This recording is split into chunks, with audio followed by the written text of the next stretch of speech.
कापे कालाई मनहु कत मलिन मांगा दी भोला जी मांगा दी भोला जी भंगिया पीसे के मशीन महंगा दी भोला जी भंगिया पीसे के मशीन महंगा दी भोला जी।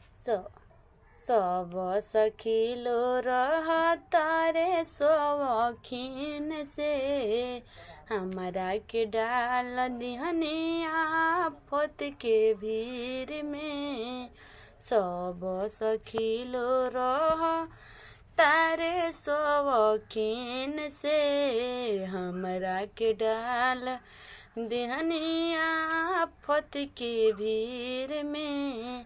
मांगा दे भोला जी मांगा दे भोला जी भंगिया पीसे के मशीन मांगा दे भोला जी भंगिया पीसे के मशीन। बथता कलाई मोर बथे करी हैया बथता कलाई मोर बथे करी हैया हो खतारे दुख बड़ा भांग पीसे में मोर सैया हो खतारे भांग पीसे में बड़ा दुख मोर सैया।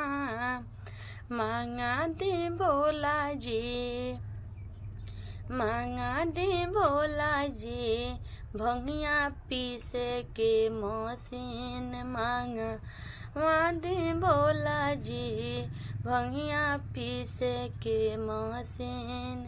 सब लोग चढ़ता रेस गाड़ी सफारी सब लोग ले ले बड़े गाड़ी सफारी रउआ घुमेनी है बासा हवा को रउआ करेनी है बासा हवा सवारी रउआ करेनी है बासा हवा सवारी।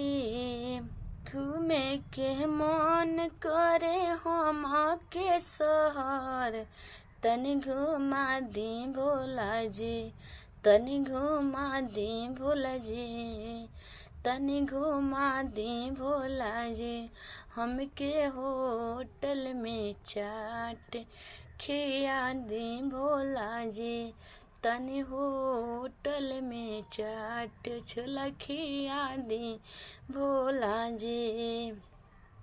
कांपता मन पे कहलाए मन हो खता मलिन महंगा दी भोला जी महंगा दी भोला जी भंगिया पीसे के मशीन महंगा दी भोला जी भंगिया पीसे के मशीन महंगा दी भोला जी।